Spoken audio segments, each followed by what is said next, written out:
Yeah, Warhound knows Tom pretty well also, so we're all kind of on the Good morning, similar all. This is George similar Mark, but different plans. Yeah. Spyguy, and we're coming in with the Geopolitics Today panel with our special guest, Warhound. Welcome, Warhound, to the channel. Hey, what's up, man? Okay. So David S. here is talking a little bit about someone named something Dixon. Simon Dixon. Simon Dixon. Okay. I mean, he's a little bit out there. He's basically one of the mainstream Bitcoiner guys. Usually is very anti-Israel, but not completely like some of them. Although he's always on Suleiman's channel and all these other, rabid, Israel slash Jew hating channels. But he basically, his premise is that everything is about the U.S. moving away from the military industrial complex into the financial industrial complex. And what he's saying is that Israel, as an enforcer, pretty much similar to what Gonzalo Lira used to say about being the enforcer for the British of the military industrial complex, is now morphing into a new role by merging with the Emirates, that they will now be the gatekeeper of the financial industrial complex, even though the Muslim world, certainly on the Gulf, has tons more money. I mean, he gave an example. If APAC has $50 million and the Kushner Fund has $3 billion, well, there is a slight difference. But then he goes on to say that behind the Jewish world, which is really not very big in terms of money management, the whole Christian Zionist amounts of money, which includes some of the banks, like probably BlackRock and others, brings it up to a very, very high percentage. So what we've seen in Venezuela is very interesting. One of the things that nobody picked up on is that J.P. Morgan supposedly, now, when I was in Venezuela back in 2013, 2014, the last time, they were producing tons and tons of Bitcoin. And this was at a time when Bitcoin had just gotten up to about $100, $110, as hard as that is to believe, in 2013 and 2014. So they have been mining like crazy. And they've really done, well, a lot of other minings down there. So the U.S. wants to get a hold of all that. They want to get a hold of J.P. Morgan. And that was just discussed in a couple of articles on the side that are not related to the oil. The oil is not that big a deal. Yes, it may be the largest reserves in the world, but it's sour and it's heavy. So, but there are other resources in there, which are very, very high. So, I'm going to open with that. I don't know. I guess our guest left. So, Yeah, I couldn't hear you, Dave, for some reason. you want to? Let me see if he. He could hear the rest of us. He couldn't hear you. So hard for him to hear you. We're comment on your monologue when he couldn't hear you.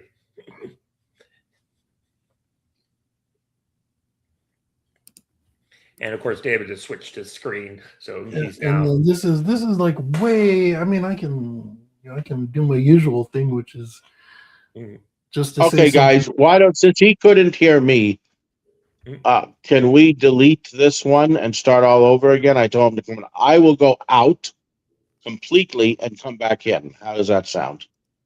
Yeah, you can do that. We don't have to necessarily stop the stream midstream for you to just leave and come back in, David. All right, so I will leave and come back in. Okay, let's see if that works. We're having fun technical difficulties on the channel this morning. We'll see how this all goes. Anyways, so it's interesting to see that, yeah, they were doing Bitcoin mining down in Venezuela in the early 2010s when it was only $100. And no, it's not that hard to believe. I was once listening to this old podcast. These guys used to do, three guys used to do a show together, and then they stopped doing it. So they pretended that the show was like, what happened was the two guys who had left the show had wandered off into the netherworld, and that had just returned from another, basically showed up the third podcaster's door, and was sort of like, "Hey, remember that Bitcoin? Whatever happened to that? I used to remember paying for like hamburgers with 10 Bitcoin. What's going on here?" I'll add Warhound back. And then what ended up happening, the guy's like, yeah, it's worth like 50 grand now. And they're like, oh? Yeah, I apologize about that, guys. No problem. I was trying to see if I could fix something on my end, and then I was trying to get my avatar up, and David just hit me up out of nowhere, and it was like, "Hey, we're doing this," and I'm like, "Crap." Yeah, no problem. So, David. Okay, I'm back. So, Hey, there he is. Okay, we're all the technical issues are over. Thank you. all right. Now, speaking about dollar devaluation, while I was resetting, I noticed that you have a 5% decrease in the dollar this morning on the Brazilian real. Now, the Brazilian real was devaluating, which is good for me, at a very rapid pace, and all of a sudden it rebounded this morning.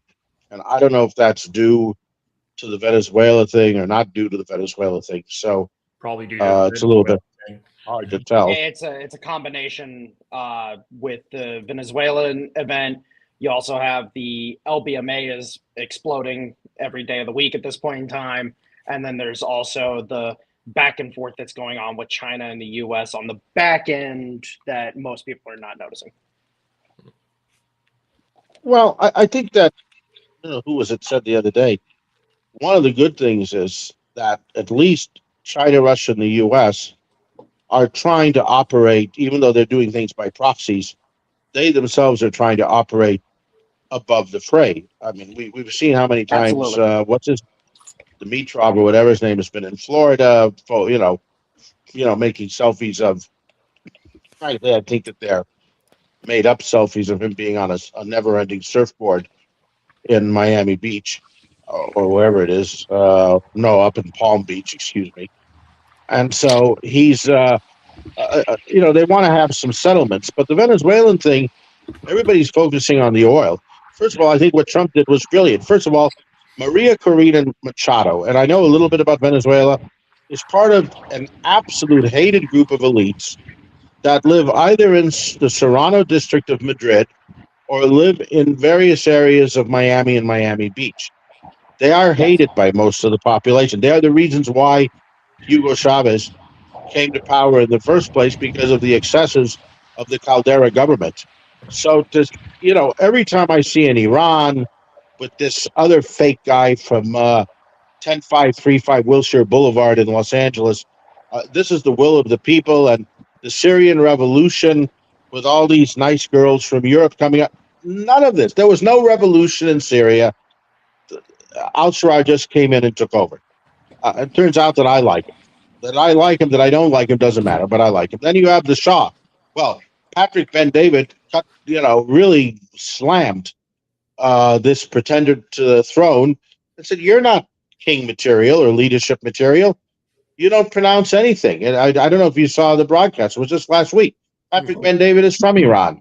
He's half Armenian and half Assyrian. And the same thing with Corina Machado. Some people call her Lipstick Mary because she's full of Botox and always has way too much lipstick there. And she's talking about giving away Venezuela to the U.S. and moving the embassy to Jerusalem. Well, that doesn't really make it in a place like Venezuela. So all these people that are talking about the democracy and the true elected leader, there is no such thing as a true elected leader. It's nonsense. I think Trump had to do what he had to do for domestic reasons. As I said on the last podcast, he had to establish himself as the leader of the United States to his domestic audience. And he succeeded in doing that. That comes before everything else. That doesn't seem to be coming out in the polling data. Doesn't matter what the polling, for the people that like him, I think he did a minority. Who wins elections, Dave? Well, I'm going to say this right now. The polling data, and I'm going to use a Tom here. It's fake and gay, and most certainly retarded. But what you end up having with the Machado thing is you realize who is actually in power. It's the vice president of Venezuela. He did the The opposition didn't come in and sweep the nation and all of this. No, they They specifically could made sure. never win an election. Look, the last time you had fair elections in Venezuela, and remember, I am not a big democracy fan, so I'm not the right person to talk to. The last time you had fair elections in Venezuela that were run by Jimmy Carter, every single time, the government won. Did The you elites just, did you really just say aren't fair like. elections and Jimmy Carter in the same sentence? No, but I'm they sorry, were David. considered to be pretty good. No, I mean, look, it would be like running Jamie Dimon and some of these other elites, or the really top elites, to rule over a disgruntled middle class that has become poor. No, I mean the maximum Maria Machado or this other guy that nobody knows, who's a real candidate, could win would be 20%, and I'm not even sure they would win 20%.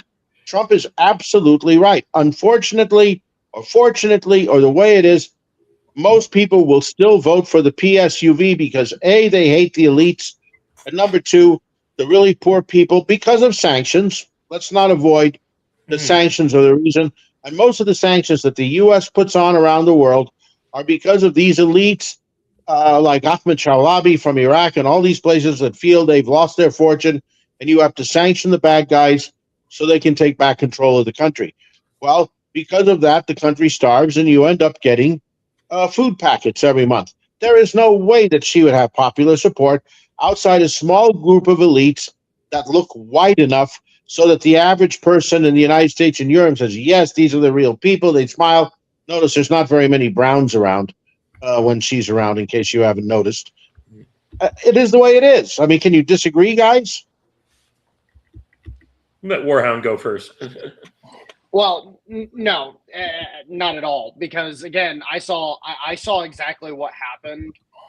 See, here's the thing that has to be understood about the whole situation is that we flew in there, and mind you, given some of the videos I've seen, first off, the operation was textbook.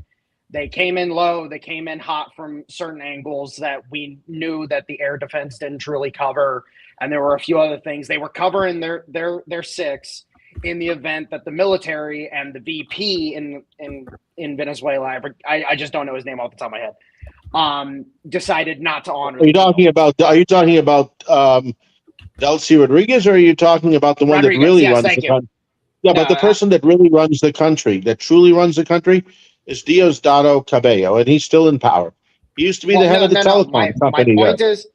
My point is that a deal was obviously struck because Yeah. again, the military. It was struck weeks ago. It was struck weeks ago. Yes, And they gave Maduro chances to leave, but he's such, as was described, I think, by Kath Anno, one of these guys, such a monkey, that he didn't realize that he really needed to leave. Go to Turkey, go to Russia, go somewhere.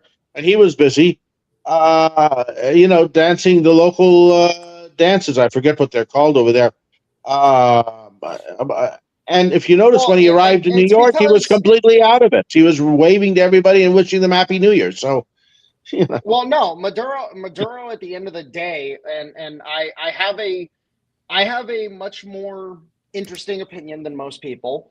Maduro was a captured pawn in my book. I believe that there were forces at play that most people are just going to ignore. For some reason, people forgot Iran-Contra was a thing, and they thought that operation ended. And it's like, why do you think the freaking northern part of South America has been a shit show since? Like, it continued. But the point is that, as across the board, it was very clear that the vice president was the selected leader. He was going to remain in power. He was going to move into the president's position. And then we are going to start reorganizing things and reorganizing the relationship with Venezuela. They already confirmed that the Chinese oil deal is remaining in place. And they've already confirmed quite a few things that it's like, oh yeah, this is not the regime change operation that every, Groyper and social democrat and European and all, name them all. Yeah. They all are like, oh my God, it's a regime change. And it's like, no, it isn't. the government's still in place. We got the guy we wanted. Yeah, and everything is still in place, what it is. except it will be more friendly to the U.S. There will be more opportunities to go in and do business, and they may stop requiring visas of U.S. citizens. But you see, have to understand one. Acknowledge this one point. What this truly was about was, one, getting Maduro out of there, because Maduro knows who is who. He's going to be naming names. That dude is going to be singing like a songbird. And then two, it was about reclaiming lost assets.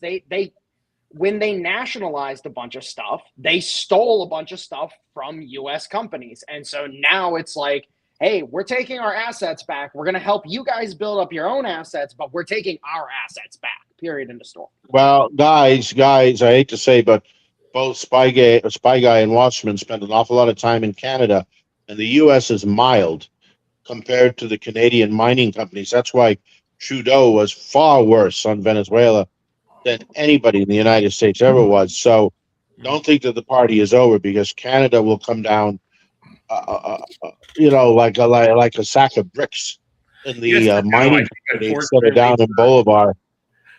Fortunately for Venezuela, I think America's not going to allow us to be as. Yeah, I was going to say, I think that's not a foregone conclusion.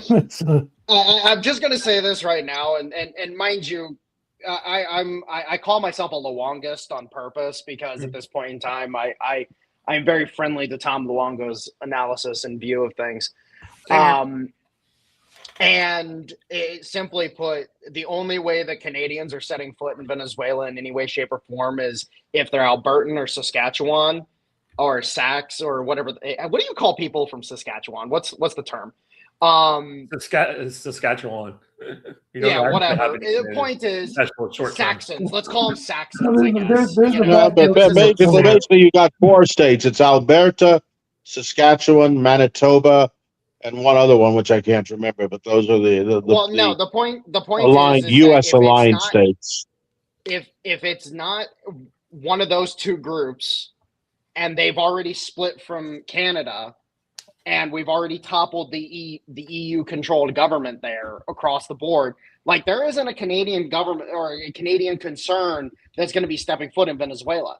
In reality, at this point in time, until the EU is kicked out of Canada, it's just not going to be a consideration. And frankly speaking, we're going to get really hostile with them really quickly. Yep. I didn't realize that, but I can say the moves to take Greenland. And by the way, there is a precedent to take Greenland, because apparently the Danes treated the Inuits so badly that they almost, shall we say, did their own culling of the population or forced resettlement in Denmark. And so it was not a pretty case what the Danes did to the Inuits in Greenland, from what I understand. Nope. When it comes to Canada, as I've constantly explained, and like the Connect to Stand group on Luongo's Slackser, I'm like, look, you have to understand that Ottawa is the creation of the provinces. Canada is much more province-oriented than the United States is. So the federal government is incredibly weak here. It's the prerogatives of the provinces that make things up. So people will think Ottawa's this very strong, powerful organization. It's not. All the real decisions are made at the provincial level. It's like pre-Confederation United States here. In that case, why are the British so much stronger? Okay, correct. Yeah. Why are the British so much stronger in Canada than in the U.S.? Well, why is Mark Carney able to go back and forth? Americans, when they created their revolution, conducted a pogrom against the Empire Loyalists. So there's a lot of deep-seated hatred and resentment to Americans throughout Canadian culture. And we are literally taught about this in 7th grade, about the Empire Loyalist pogrom. So that's where a lot of this comes from. Canadians are culturally programmed to hate Americans. Not in Quebec. Yeah. In Quebec, they're culturally programmed to hate the rest of Canada. Bingo. Now, coming back to Venezuela, let me bring up a couple of more things. Now, a couple of good things. Number one, no matter what the polls say, it established I like to say, and I said this on the last podcast, that what Trump did was what the Reichskanzler did with the Night of the Long Knives. He had to establish himself as somebody that the let's say the permanent administrative state, or all his opponents in the MAGA group, in the neocons, in the permanent State Department could not kick him out. So in the first year, he went partway by appointing his own people, Witkoff, Barrett, Kushner, and a couple of others. And the second term, this was kind of a night of the long knives. This was the night when Maduro ended up on the aircraft carrier. Pete Hegseth was around with him and Rubio, but none of the deep state was.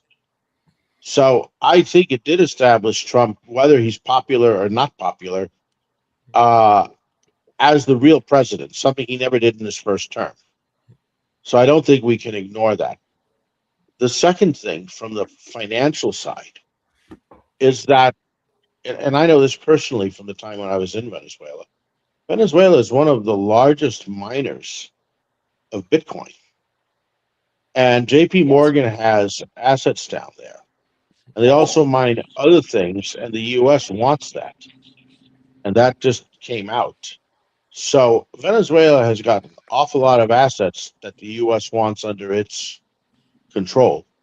And I think the Delcy government will probably give it to them as long as they get to remain in power. That's the smart way to do things. We're not in a Roosevelt thing where the New Deal failed. So you have to have this major war so you can manufacture, like Germany wants to do right now, to manufacture and revitalize the system by having a bloody conflagration that can take the lives of hundreds of thousands. The U.S. isn't in that position. We're a financialized country. Let's be real. There is going to be some global superpower in Venezuela exploiting its natural resources. And really the only surprising thing is that it hasn't been the U.S. for the last whatever. Mm. What do you think that they're for the recipe of arepas? Like, here's the thing I have with your statement, David, though, and this is the only problem I have with your statement, is that you're looking at it from the perspective of they need the war to be able to reindustrialize. No, they need the not war. Now, not this No, one. listen, the United States doesn't. Listen. It's not, and I'm speaking from the EU point of view, because the US is not going to get involved in a war unless it's against the Europeans at this point in time. I'm 100% convinced at this point in time that the only big war that the US is going to get involved in anytime soon is between the US and Russia against the EU. That's the only war I think the Americans are going to get involved in. Well, that's music to my ears. Explain it more, because the EU keeps fighting back in Washington. The EU seems to have a lot of assets in Washington. Yes, they do. And Don Bacon, for example, is one of their best. Now, to explain how they have so many good assets in Washington, it would take a massive cultural discussion regarding the Mormons, the evangelicals, and a few other different groups here in the United States that, honestly, I just don't think you guys want to hear about right now. Mm-hmm. But the key thing is that it's about liabilities. The welfare state as a concept, the liability in the welfare state is the human beings themselves. And so how do you reduce liabilities? You start a war, you get a shit ton of your people killed. And that's what they're pushing. That's what they want. They want to reduce the population and thus be able to reduce their liabilities. Wait a minute, they're making no babies. Why would they want to decrease in a country that makes no babies already? I mean, for me, it seems ludicrous. Because you're thinking of it from a logical standpoint. Right. See, the problem is you're thinking from a logic standpoint. You have to be illogical in order to understand it, and that's one of my strong suits. Is that I started looking at things like one of the things that I started doing, and Tom, I do credit Tom with this. Is I started thinking of things. He said before, I think of things from the position of how does this benefit the British? Me, I decided to move that a little bit and say, how does this benefit the EU? And then once you start thinking from that perspective, then you start to realize nothing makes sense until you go illogic with it. Once you go illogical, then it all starts making sense. And then it all starts falling into place like a jigsaw puzzle, and you're like, oh, shit. Mm-hmm. Now, one of the core things that I would like to point out as for that whole liability thing is you notice the importation of the people that they have imported. The UK right now, or is it? No, it's France. My bad. France right now is putting out feelers in Pakistan to hire police officers. That should tell you everything that you need to know. Yeah. And I've been saying this for almost 3 years now on a personal basis to all my people.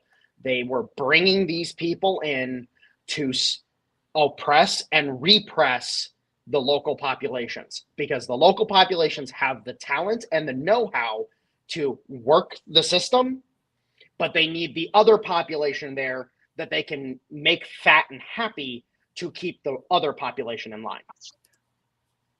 Yeah, that's a terrible plan, as we've seen throughout history. When you bring in mercenaries to run things for you, the mercenaries just take over and dispense with the out-needed leadership. But what you're saying reminds me of that movie, I think it's As Good as It Gets, and Jack Nicholson's character is told, how do you write women so well? And he's like, I think of a man and I take away reason and accountability. And then I think of the EU and I think of a normal government and I take away reason and accountability. It's the feminization of Western civilization. It's completely feminized. But remember what happened at the very end of the Roman Empire? Who was the emperor that invited the Mongol? I don't know which groups it were. The ones they called eventually barbarians. The Goths. They invited them. The what? The Goths came in and they cooperated for a little while, and then they just took over the place and killed everybody else. Yep. Well, okay, so real quick, I do need to point this out in regards to that, is that, Ian Burlingame, he talks about the Praetorian. And what's the key difference between the Western Romans and the Eastern Romans? The Western Romans had the Praetorians. The Eastern Romans had the Vigarians. The Vigarians were uber loyal to the emperor himself. And every time there was a new Bulgarians, hold on, Bulgarians or Vigarians, the Vigarian Guard, the Vikings that served the Byzantine Empire. Yeah, the Vikings. Yeah, and the point is that every time there was a new emperor, what did he do? He fired all the old ones and he hired new ones. All the old Vigarians got sent back to Rus, back up the Volga, and then they would entice new ones to come. And because of the system of cycling in and out the old with the new, they prevented the Praetorian system from coming to bear in Byzantium. And that's why Byzantium outlived everything that Rome had built up to that point, period in the story. It's one of the main reasons. I thought Rome went down because of profligate spending and because things went bankrupt. That was always one of the reasons. Different issues. Yeah, well, the Praetorians were one of them, because at the end of the day, when you have a deep state apparatus that's just willing to kill any emperor that doesn't, get in line, at the end of the day, that kind of screws you. Look at every situation up to that point. Every bad emperor got to stay around because he made the Praetorians fat and happy. Any good emperor, he tried to scale back the Praetorians' status within society, and then he got killed. Mysteriously died on the battlefield, even though the arrow that killed him came from behind. How does that relate to what we're seeing in Europe today? Well, that's the thing, is that the Praetorians in this example are the immigrants. The immigrants are there to keep the people in line, and once the people get rowdy enough, they're going to turn them loose on them. Honestly speaking, I don't think we're going to see a war between the EU and the Russians and the Americans on any level, because I think they're going to end up collapsing themselves, because, the people are going to get rowdy enough, and then all of a sudden it's just going to collapse on the weight. The bloodshed will just be too great. I keep encouraging. So you're really seeing something like another commune or another post-French Revolution super bloodbath? I mean, or another Soviet revolution? Honestly speaking, yes. Yeah. Honestly speaking, yes. Yep. That's what I've been predicting as well. Oh, that's why I keep referring to them as Jacobins. They literally they follow the same mantras almost through and through. Yep. Pretty scary news. And in that respect, the United States will survive. So, I mean, what I'm telling people is that parts of the U.S. will be bad, but you have Florida, you have Texas, you have a lot of areas. And then where I am in South America, it will survive because you don't have that kind of stuff here. You just don't happen to have it. What do we have? Bolivians, Peruvians. So you're not likely to see an influx of. Yeah, David. Here's the thing that you got to understand is that at this point in time, if things get bad enough, we're going to see a massive refugee crisis from Europe, and I'm going to be on the side of no, let them sink, because it's like nope. I don't think so, because the middle class and elite. But wait a moment, the middle class and elites, say in Argentina, you have almost as many Argentinians. Italians in Argentina, well, you don't have as many there, but you have like 27, 28 million Italian descendants in Argentina here. That's not a small number. It's a very large number. That's different, though, because those are people that are integrated within the culture. They're integrated within the population. Like, for example, in my case, my father's side of the family came over here in 1801/1802. They were Scotch Irish. In the case of my mom's side of the family, it's split between two waves. One in the late 1800s, around 18 or mid 1800s, I should say, around 1840s, and then on the other half came in the 1927-28 area. But the point is that they integrated into the population. Those Italian descendants in Argentina are integrated within the population. I'm saying a rush of new European, and I mean white people, new European blood coming to the U.S. or to South America or to Canada. No. Mm-mm. Let them sink and burn into Atlantic. You say this, but yesterday I was walking where I live right next to Recoleta. You'd see a lot of Russians that came here at the beginning of the whatever you want to call the special military operation. They're getting along just fine. The Russians are working, and they're making their way up and opening restaurants. Do you know what the difference? Yeah, Russians are very American. Yep. Well, yeah. I was about to say you're talking about You're talking about another bridge nation. The U.S. and Russia, in reality, like at the end of the day, Cossacks and Texans, they're both cowboys.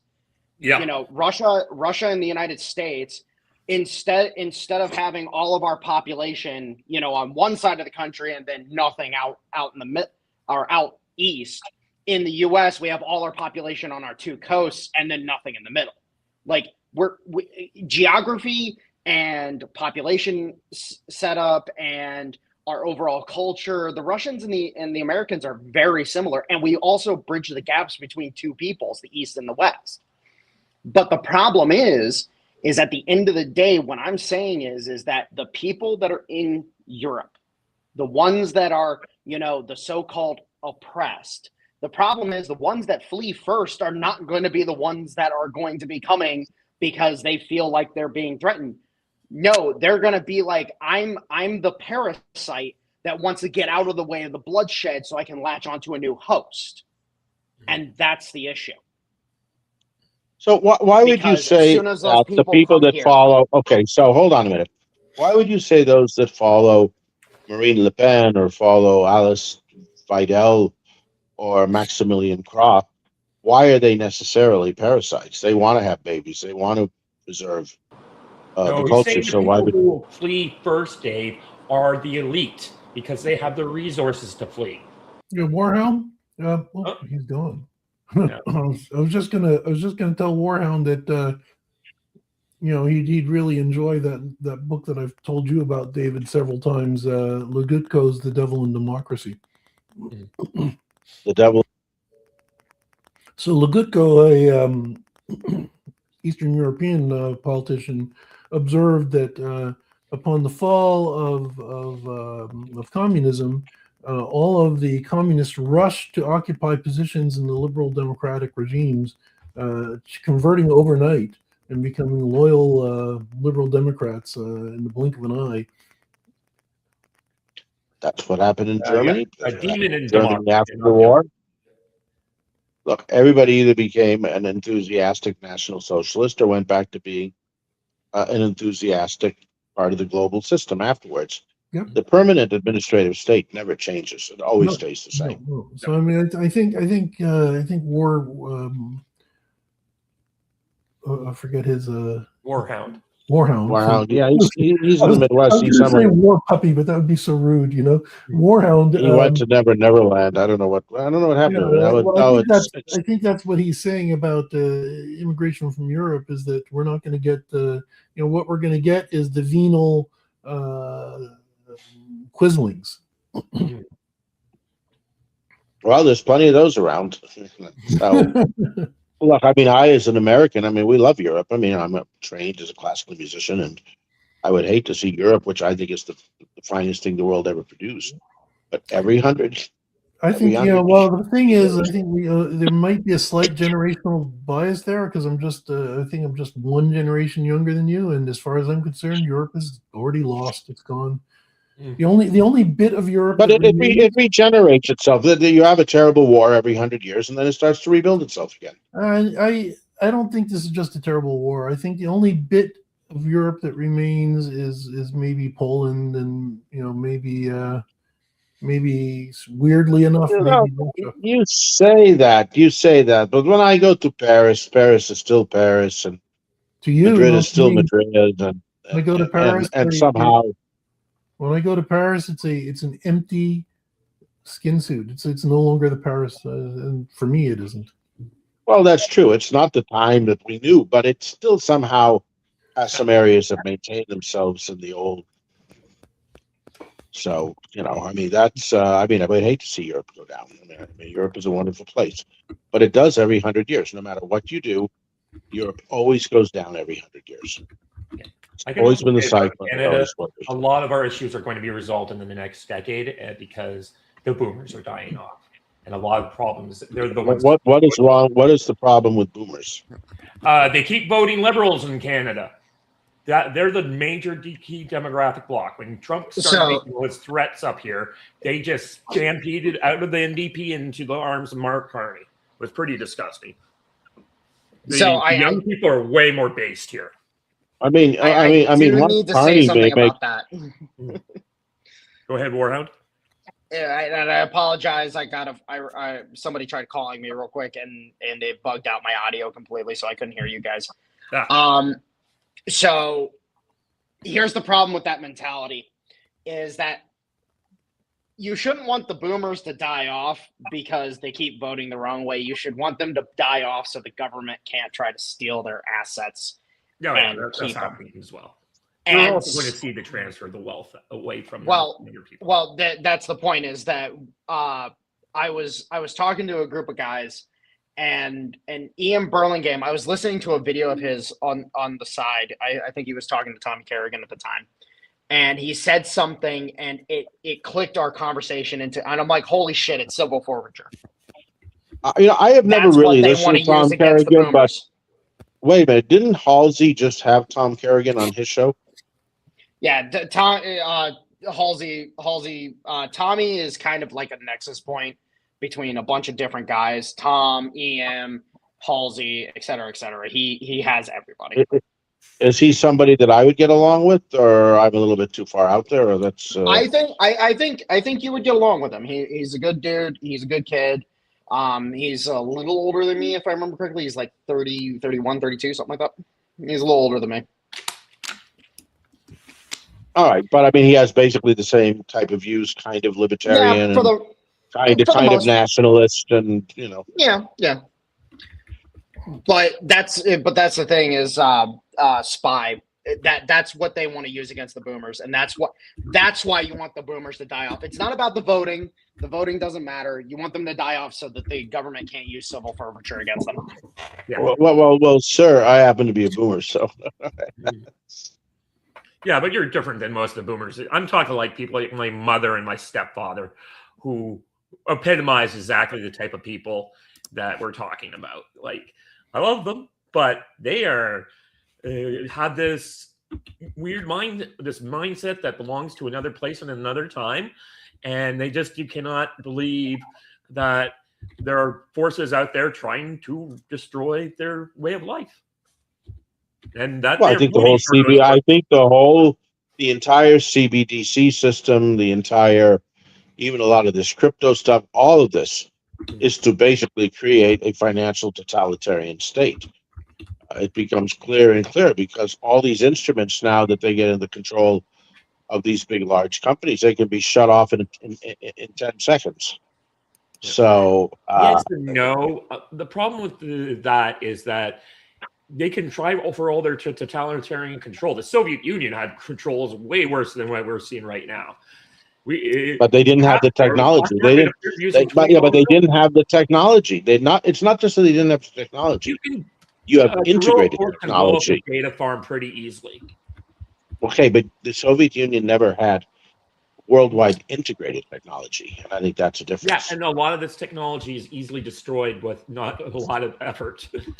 You go to where the server farms and you blow them up. Like, they don't have enough men to guard everything they're trying to do. That's why they're trying to do it through technology. When you start thinking like a gorilla, you start realizing how vulnerable their entire system is. Well, just to give you an example, when I was a kid, you very rarely had whole swaths of airlines and airplanes grounded when the system went out because they didn't rely on technology. Today, if the technology goes out in any airport in the world, everything is grounded. And it does happen more frequently than most people would say. I raised this not too long ago. I said computers and technology lack a substantial. They are not substantially real. I call things. My favorite definition of reality is Philip K. Dick's, who says that reality is that which, even when you stop believing in it, refuses to go away. Computers and technology go away very easily. They're very ephemeral. They're hardly real at all. Well, here's the fun part about that, and this is the issue that you actually have. So I'll take the airplane example. The reason why planes get grounded when all the tech goes down is because, one, the pilots are trained on how to fly their aircraft and do all their stuff without the tech. They know how to do it. Not anymore. Nope, not anymore. Listen, I have sat in the cockpit of enough planes today, and you have these younger guys, and they rely almost completely on technology. That's the key. And let me tell you, they don't teach people. Hold on, Warhound. They don't teach people in 152s and 172s to do spins anymore. They don't teach people where they used to put covers on all the controls, and they would say, "You look out there and you fly." Straight and level, all that is out the window now. And as a matter of fact, if you turn off the technology, which you can do on an Airbus, you're going to get fined and probably fired from your company, even if it's an emergency. And that has caused several fatal accidents. Yep. And that's what we're trying to get to with Dave, is that we are seeing this over-reliance on technology, and it's not for the benefit, and it's actually a critical failure for those in the totalitarian state. I don't know if Warhound is going to come back, or he's probably take another call. I am actually at work, so I do have to step away every so often to do work things. But that's the thing. There is, what you have to understand is that, and Ian Burlingame has laid this out very well, thermodynamically, just based off physics, there is not enough energy or computational power in this world to do what people think they want to do. They can't sit there and have a pre-crime system, because just in the electricity needed to run it, it's physically impossible given our current technology. This is why the current space race, everybody is like, oh, we're trying to get to the moon so we can get to Mars and do all that. No, we're trying to get to the moon so we can set up a mining operation to start harvesting helium-3, because right now the battle over the Arctic is for the few deposits of helium-3 on this planet so we can start getting fusion going. Yeah. The space race is getting to fusion because the first country, the first nation, the first peoples to get to fusion, that's when shit gets real wild real quick. Yeah. What do you mean by fusion? Nuclear fusion. Building nuclear power plants without having to worry about them melting down, essentially. Oh, No, beyond I think that, that's it's just the fact that all of a sudden it's like, oh, hey, we can go mine this shit out in space, and because we're just dropping it back through the atmosphere, the transport costs alone will completely be negligible, and the sustainability of that energy source, you know, you don't have to rely on the traditional, you know, Russian yellow cake or, you know, trying to buy nuclear fuel from the Americans, et cetera, et cetera. You know, Europe's screwed in this regard. Mm. Let me change the subject for just a second. And this is a problem, once again, getting back to my pet peeve, and that's with the current Netanyahu government in Israel. So what was just done in Venezuela is a very textbook case of what should be done in Iran, where basically Khamenei said the other day, if the country collapses, I'm on my way to Moscow. Send the mullahs off to Moscow somehow, degrade the IRGC, and just let Pezeshkian and the technocrats that are already there, that are American trained, take over. The same thing that you're seeing in Venezuela with non-Americans. The difference in Iran is a lot of that guard that would take over is American trained. Very few in Venezuela in the PSUV are American trained. But for some reason, because he wants to stay in office no matter what, Bibi is insisting on another show and tell game, which I didn't think was so much fun, the 12-day war again. And I don't think that that's wise when you could probably settle the thing in Iran the same way you settled it in Venezuela. Any thoughts, guys? Yeah. My problem is I just don't know enough about the internal workings of Iran really to make discussions on that. Like, how big are the mullahs? I do understand the Israelis killed a lot of the top senior people who then were replaced by their major generals and the colonels who got promoted up because, you know, it's not Napoleonic France. You just can't kill Napoleon and expect the entire empire to collapse. But those guys definitely don't have the same capabilities as the guys before them. So that is definitely something that has led to some of the disruptions we're seeing and the protests that are going on inside Iran. There's talk of also like Tehran having to be evacuated because of all the what is it, the weather. There's no water in Tehran. Tehran has no water. Yeah.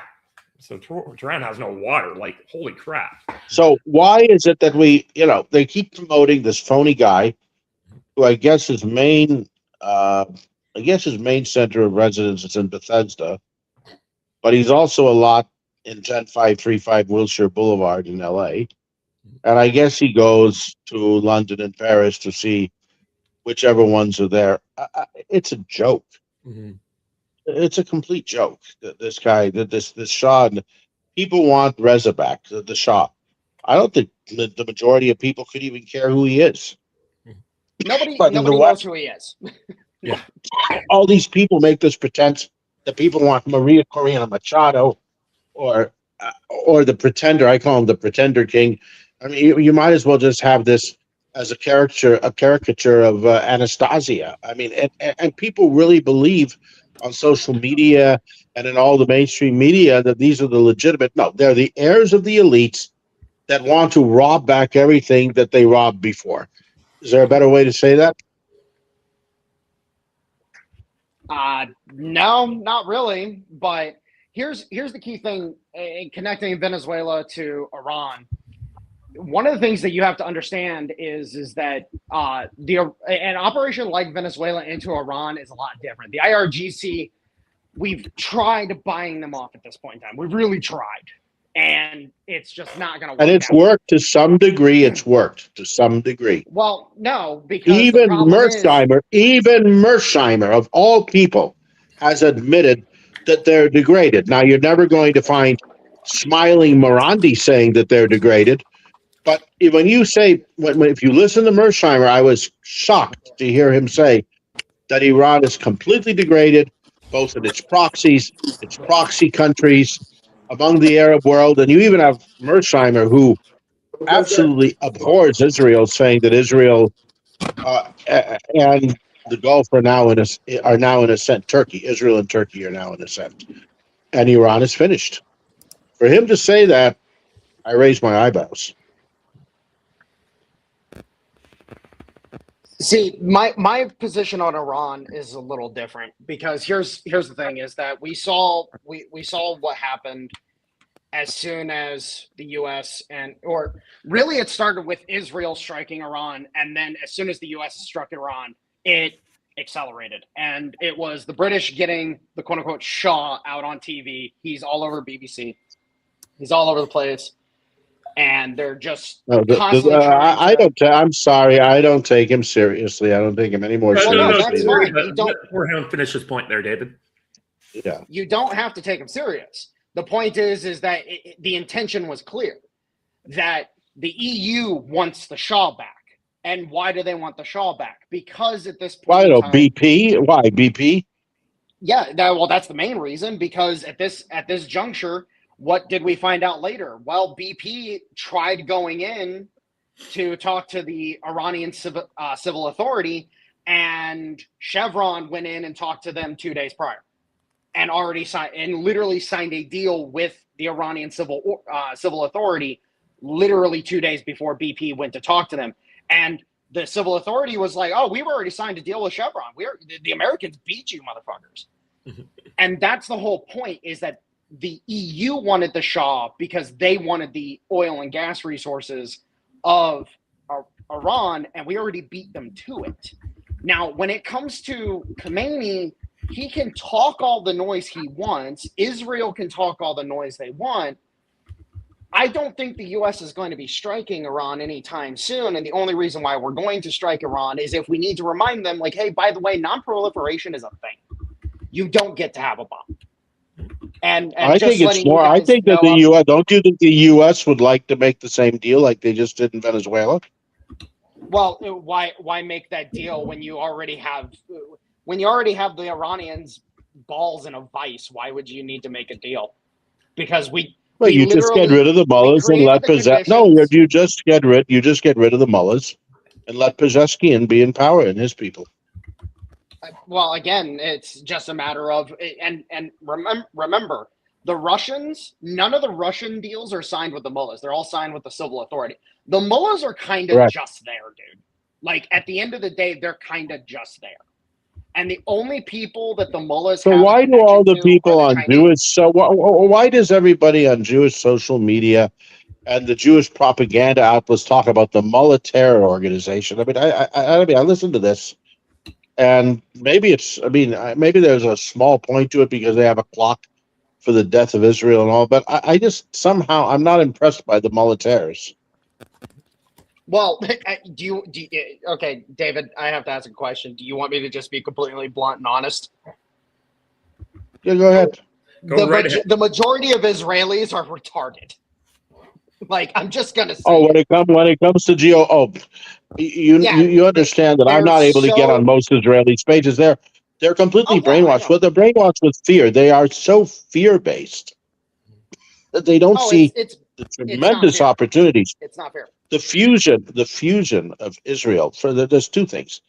The fusion of Israel with the Emirates, as at least, thankfully, from a pro-Israel standpoint, allowed to finally have an adult in the room with the UAE. I know that sounds weird, but I'm happy that you've had this fusion with the UAE. The second thing is, I'm looking at this joke with Mitsotakis in Greece, and yeah, they want to secure the east-west line that was canceled by Victoria Nuland, of all people. All Turkey wants, actually, is for the EMGG pipeline to go through Mersin and not through Cyprus.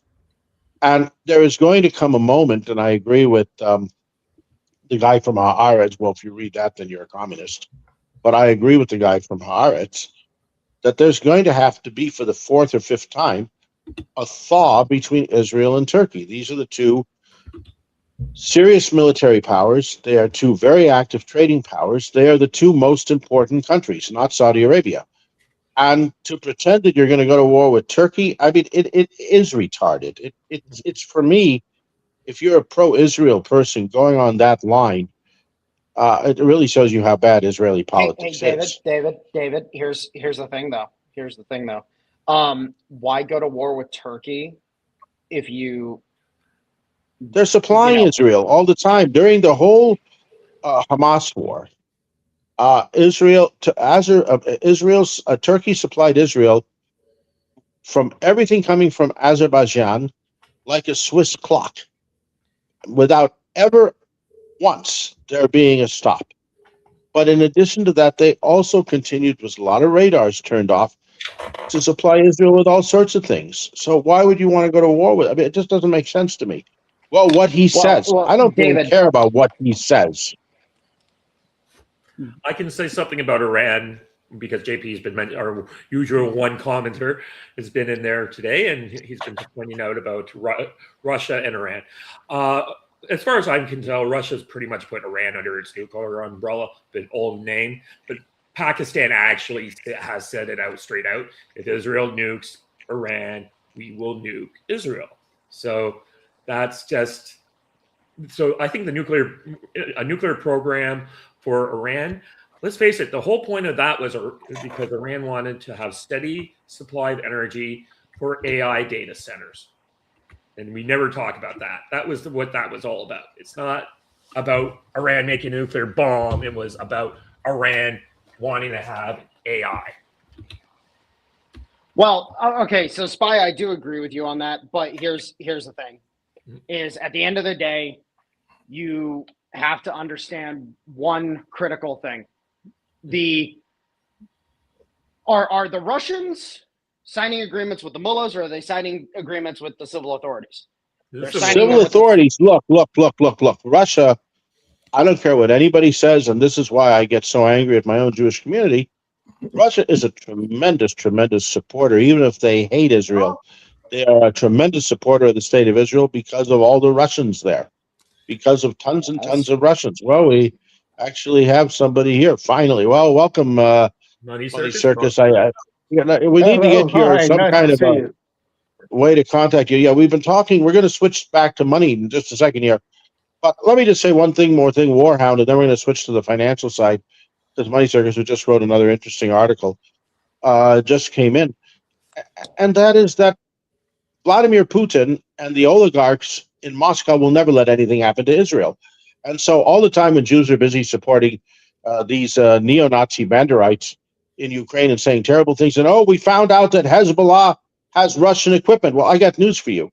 Thanks to what happened in Ukraine with the grain deals, you have illicit weapons traveling all over the place. Russia has nothing to do with the weapons of Hezbollah that Hezbollah got because they're Russian.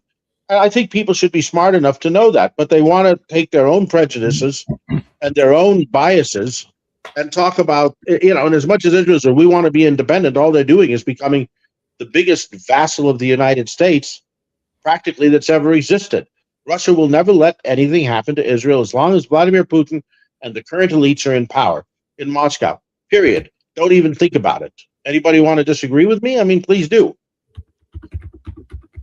So I didn't quite understand. Who did you say was going to become the biggest vassal of Washington? Russia. I'm saying Netanyahu has made Israel the biggest vassal of the U.S. in the whole history of the state of Israel. Mm-hmm. And I'm gonna say this right now. I believe that was the intention and what Netanyahu was put into power to do. I have maintained the position for a long time now that the courts in Israel are controlled by the British, and that the Prime Minister's office is controlled by the U.S. And then you have the Knesset that's caught in the crossfire, and that's why the Knesset is so incapable and impotent in being able to implement policy. Now, here's the but here's the 10 to 12 years ago, Netanyahu, to his credit, developed phenomenal relations with Russia. Absolutely phenomenal relations with Russia. Yes. And right after that with China. I don't know what happened when they got rid of him with all these stupid, cases about cigars and all this nonsense. Yeah. Well, but David, I have seen from Lapid forward, it's vassal, it's It's you're going to be our vassal. That's what Gonzalo Lira always said. Finish, please. Can you let him finish? Okay. Well, David, I need you to understand this, is that there is a battle between the EU and the US over Israel because Israel is an innovation center. A lot of people keep looking at Israel from the perspective of it's this weird little place that makes no sense. Yada, it's an innovation center. There are so many technologies that the more I research about Israeli tech, the more I'm like, holy crap, these guys are fucking everywhere with this stuff. And it's great. I love it. It's one of my favorite technologies, spot and spray. I am fanatical about agriculture in general. Spot and spray is based off an Israeli technology. But at the end of the day, what you have to understand is Israel, you have this weird dynamic that is forming in the Middle East, and eventually it will come to a head where we're going to have to remove the last big player. Iran has been removed from the Middle East for the most part. Do they still have a considerable hold over Iraq? Yes, but eventually that's going to wane. At some point in time, we're going to have to handle Turkey. And how do you handle Turkey? Israel can't do it on its own, but let's face it, there's two powers that could definitely, get behind kicking Turkey in the face, and that's Russia and the United States through our proxies in Greece and the Balkans. Because as we build up, what is the problem with Turkey? Why is Turkey such a problem? Because of the EU? Well, yeah, they're literally the proxy of the EU within the Middle East, and most of their bullshit has been linked to containing the Russians and then also impeding the ability for the U.S. to operate in the Middle East because they're just stirring stuff up all the time. Like you look at a lot of these militias that are operating in Turkey and in operating in Syria and in northern Iraq and a few other places, and everybody's like, oh, they're Iranian backed, and it's like, yeah, well, unfortunately, I'm starting to see some evidence that, and it's pretty good and concise evidence showing that it's Turkish backed. Oh wait, let's talk about Sudan, and then that connects it all. Sudan is a war between Emirates, Israel, and Turkey. And you just brought up a point. The reason I think Israel will survive is because of the UAE. And that's kind of what Simon Dixon thinks too. I think the UAE brings the adult factor in the room, but now UAE is running into a collision force with Saudi Arabia because of the Turkish thing. And because Mohammed bin Salman is just not as strong in some ways as MBZ. I don't care how much bigger they are and how much richer they are and how many more resources. They are a huge welfare state with a welfare liability that could really go crashing. Would you agree with that, Money?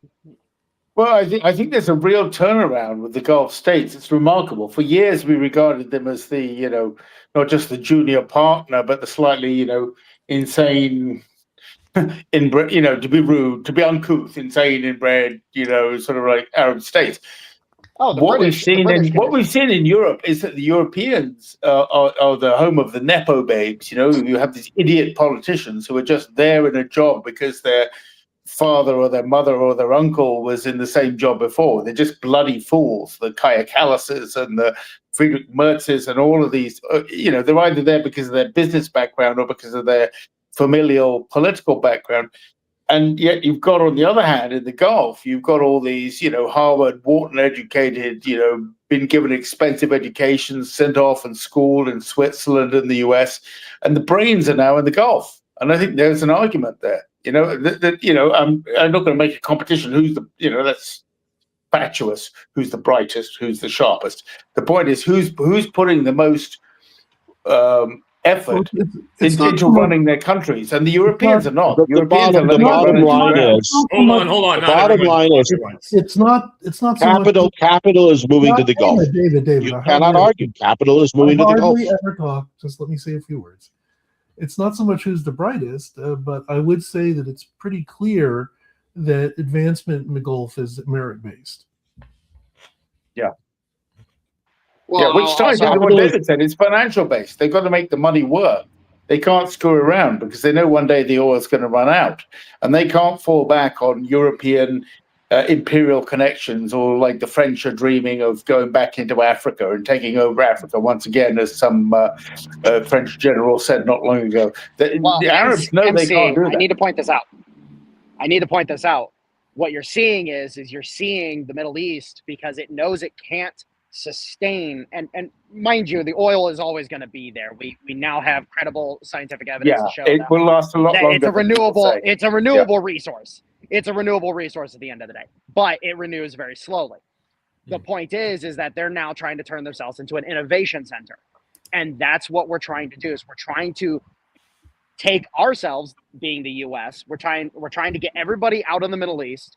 We're trying to prevent the EU from being able to move into the Middle East, and then we're just letting the natural course take effect in the Middle East, where they become, again, after the Bronze Age collapse. Where did most of the scientific knowledge that survived that time period come from? It came from the Levant. Mm-hmm. And at the end of the day, that's what we're trying to do, is let the natural effect take effect. So let me ask you a question. This is what E.M. Burlingame keeps bringing up. He's saying the natural, and this is also what Simon Dixon has been talking about.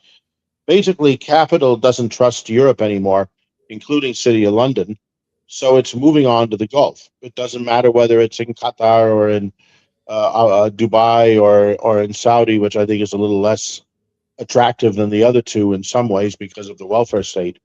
And what is happening, and this is what EM's theory has been, is that these guys are moving all these doozies from all these Levant countries or failed countries in the Middle East into Europe to kind of be like the Praetorian Guard or whoever to enforce. Yeah, well, that's why I brought up we owe earlier. you a lot of money.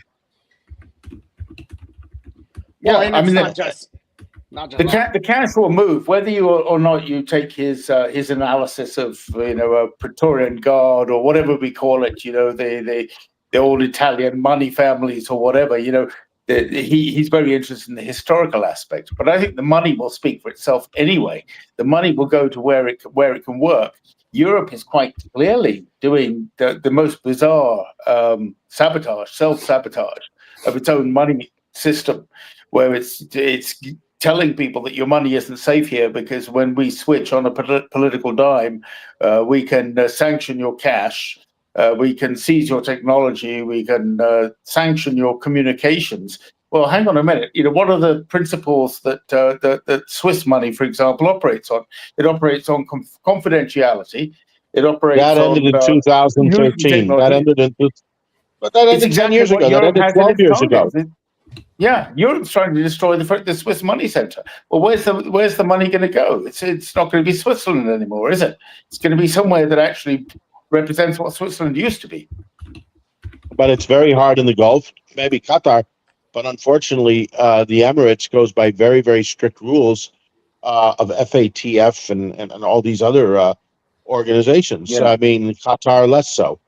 But there you have it. The Americans basically. I mean that all those American rules about money disclosure are intended to disable other financial centers from rivaling the U.S. That's the whole point. I remember a long time ago walking with a friend who I was advising, walking into a bank in Amsterdam, and he wanted to buy gold. Not a lot, just some. And they wouldn't let him. The moment they found out he had an American passport, the Dutch wouldn't do any business with him. They said, no, we can't risk it. We can't have the Americans also, on our back. You only have an American passport now in Switzerland. Most banks will not open an account, and even in Israel. That's right. That's right. You are presented with a W-9. If you want to have an account and you don't want to have a W-9, you will not have a bank account. The only bank that will allow you in Israel to have a bank account without a W-9 is the post office bank, but they only let you have a few $1,000s in the bank. So it's become pretty brutal all over the world. The one loophole was in Turkey. And it seems to me that the EU, look what just happened right now, which I think is terrible news in Cyprus. Cyprus was forced to become part of the Schengen on January 1st. So remember that Cyprus is the one place where you can take Russian money buy property through Turkey in Turkish Cyprus, and from that money in Turkish Cyprus, you can then buy property in regular Cyprus and bring it back into the system.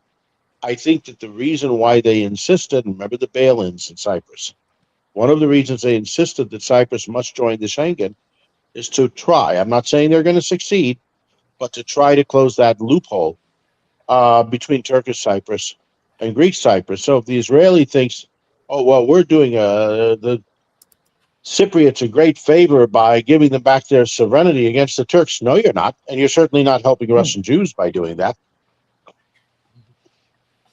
Yeah, Well, I mean, if I could point something out, what you end up seeing with that, David, is what they're trying to do is that they're trying to ring fence Europe because they're prepping the ground. You saw this in Spain with some of the soft capital controls that they put in place, but those capital controls have been tightened and tightened and tightened over the past. Very tight. And if you go to a bank in Europe, I was just in Spain. If you The Warhound. if you try to if you say I want to write a check for 1,000 euros or more, they will freeze your bank account immediately. Well, They say it's 3,000, but over the past 9 to 11 months, they've tightened those capital controls to the point where now you're starting to see similar capital controls pop up in France and the UK and Germany, and they're trying to force those capital controls into Italy right now. Italy is resisting them. And what they're trying to do is ring fence Europe to try to prevent flight of capital. Because, like, for example, I know of a British family, and hell, my Scottish family that was left over in Scotland back in 2020, middle August of 2024, they sold off everything they had, every single asset. They took their cash, they remigrated it through the system. Through back doors and whatnot, and they got it into the U.S., avoiding a lot of taxes along the way. And they're all moved down to San Antonio with that branch of the family at this point in time because they're like, nope, we're done. We're out of here. And you saw same thing with a British family that I know that lives here in Ohio near me, where the woman was a multi-millionaire, had a great thing going, had a business that was servicing the community quite a bit. And she said, you know what, at this point in time, they're trying to basically just steal everything I've got. I'm gone. And you're seeing that across the board. And that's also why they're going after Bitcoin the way they are, is because they don't want people getting their money out of the system freely through Bitcoin. And so they're trying to shut that off as quickly as they can. So yeah, no, they're ring fencing Europe right now, and it's quite interesting. Yeah, I've heard also that the Russian system has completely changed. You used to be able to 15 years ago. You used to do all kinds of stuff. You know, if you wanted to get money from Europe to Singapore, you could do it via Russia without too many questions asked. Now the Russians have got a total e-verification system, which is right down to the how many toes you've got. And you basically absolutely everything is tracked. So that I will point that out. I will point that out in regards to the Russians. The reason why the Russians are doing that is because due to the war in Ukraine, they've had to put in a lot of checks to prevent funding for terror cells inside Russia. Yeah, they need to see everything that's moving. Yeah. Well, but in fairness, people with money in Russia still are getting money out legally through the stands. So they are avoiding some of the capital controls and the embargoes through the different stand countries. But I'm sure to get it out of Russia, there's still an awful lot of transparency. I once did some work on looking into wealthy Russian women. It was an interesting difference because almost all the Russian women, however wealthy they were, when they ran businesses in Russia, they had their money based outside Russia. And they would only put in so much as they were willing to lose, if you think about it, in terms of the business, in case it got closed down or seized or whatever. And this is still a risk in Russia. There are still so many inspections. I think Dmitry Medvedev, when he was president cut the number of inspections that the police could make into a Russian business, and he reduced it drastically to only 150 a year. So there's still multiple inspections you can have per month, and they can come in and get you on anything. The sink's in the wrong place, the bathroom isn't properly connected, don't like your electrics, boom, boom, boom.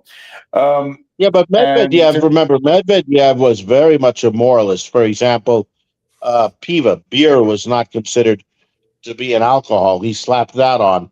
He all of a sudden wouldn't let young people buy cigarettes anymore. All the usual moralists. He's very American. In some ways, he's very American. If you had a son of 9 years old, you could send the son down to buy beer for you. Yeah, very true, very true. But Medvedev is very, very American in some ways. So that I was. Yeah. I remember definitely being like 9-10 years old, and my uncle would write me a note to go buy him cigarettes at the store. Well, no note required for me. Not in Quebec. Well, I was not around as much. Yeah, but definitely. I mean, I don't know. With Russia, it depends who you talk to. I mean, I have some people who I call minigarchs, not oligarchs, minigarchs. They made good money and they're living outside. They're either here in Georgia or one of them's in Helsinki. God bless him. Why would he move there? But yeah, I mean, do you follow this guy Tuomo Smalinen out of Finland? He is slamming the place. He is really he's very sharp. If he moved to but what I was going to say is it depends who you talk to. It depends on their political background. The ones I know who are based here and based in Finland are very critical of the Russian government. So they're not dissidents because they need to keep their businesses going, but they're critical. But so you have one same problem here in Argentina. If he moved about 7 years ago, I'd understand why. Well, the same thing in Argentina. I mean, in Argentina, most people are against the Russian government. I mean, people like me are an exception. But to tell you the truth, the way the West is imploding, I don't think Russia is so bad at all. So, well, I mean, about it. No, I definitely have Polish ancestry, so I can move there. My grandmother was born in the Republic of Poland, so. There you go. I mean, the thing is, it just depends on who you talk to, what message you get, So what I'm saying is you can't take as solid an analysis of Russia if it comes from somebody who's got an inbuilt bias against it. And likewise, I mean, somebody who is a raving member of, the Komsomol, you're not going to get an unbiased view from them. So it's you've got to take kind of but money. I will still never understand, ever, all these Jews in Israel and the diaspora that support fervently the Banderovsky that made Baba Yar. I mean, I'm sorry. It's one of these lame nonsense from Jewish and Israeli social media influencers. Their brains have been liquefied, David, liquefied by propaganda. As to money, there is no perfect place to live in the world. But what I think we could say very definitively is that living in Russia is better than it ever has been any time in the last 500,000 years. Depends where in Russia. If you're in the big cities, yes, but you can also be in other areas. Now, Dave, I think it's still better, David. I watched this one girl, Agent Nesty, and she was doing she just does videos based around her hometown, which is a small town in Russia. And she went up to her school one day, to her old high school, and she's like, I can't believe it. They actually have bathrooms now. This is outrageous. Where are bathrooms? And she's like 25. So she's only been out for 7 years. She's like, oh. So, oh, yeah. I mean, there's still places without electricity. There's still grandmothers living valiantly in the middle of nowhere and surviving. It's but that's the charm of the country. It's still they'll never let go of their pioneer spirit, because the pioneer spirit is part of the self-definition. You know, yes, and my that we point made is it work. You know, my point is simply that it's not worse for them than it was, and it probably is better even for the Belushka living in the middle of the Gulf. yeah. Maybe I'm Oh, well, biased because exactly. I I was mean, in Russia. she can now use her pension, and she can order food, and she can get it delivered by motorcycle. You know, and someone will come on a moped and give her food, so she doesn't have to walk, you know, an hour through the snow to get food anymore. So there are all kinds of Well, little I was differences. very biased because I was staying in Russia during the late 90s and during the first years of Putin when it was an extraordinarily free country, which it no longer is. Yeah. So I'm biased towards that 10, 15-year period Where there of was a lot of somebody people being absolutely. killed off on a regular basis, though. that was kind of, Well, look, I mean, same thing in Brazil. I don't want to sound like Carmen, but I like places that were incredibly, incredibly free, and you could do anything. It was a very free period. I don't think anybody can deny that. That's not for everybody. Not everybody wants No, that. I agreed, but For me, I'm making a more generalized sweeping statement. And my sweeping statement is that there has never been a better time for the average Russian to be living in Russia than now. Yeah, I mean, the one caveat I'd say is that a friend of mine put it very well when she was trying to get, I think it was, she was trying to speed up a passport for her child. And they just had their latest clampdown on corruption. And she lamented. She said, look, 5 years ago, I could have slipped somebody a couple of $100 and I could have got the passport in, 3 days. And now I have to wait for the system to work. And, there's two yeah, no, really that's the bureaucratic. same thing in Argentina now. Same thing. The old way was better. Nobody can Yeah. say that actually has to go through it on paper. Wow, we're going to crack down on every one of them. But no, but in real life, flexibility of the system is far better. Look, 4 years ago in Argentina, I could have had my passport in a year. Now, just to get the residency is a terrible pain in the neck. The same thing in Russia. It's far better for you and me. It's not far better for everyone. It's far better for everyone because you need some flexibility. You need some grease in the system. When everything becomes so rigid, as what's happened in the EU, it is not good for most people. No, I agree that oppression is bad, but I can't even drive in Brazil anymore because of the cameras. So, I mean, I prefer when there is. I don't think we can say that Russia has reached that level of oppression. It's not oppression. Oppressive. It's not oppressive. I think the difficulty is, the problem is that it's a country that never let go of some aspects of the Soviet era, such as internal passports. And now we've got the European Union chomping at the bit to introduce internal passports. That's what digital ID is. No, it's terrible. I mean, it's awful. Had.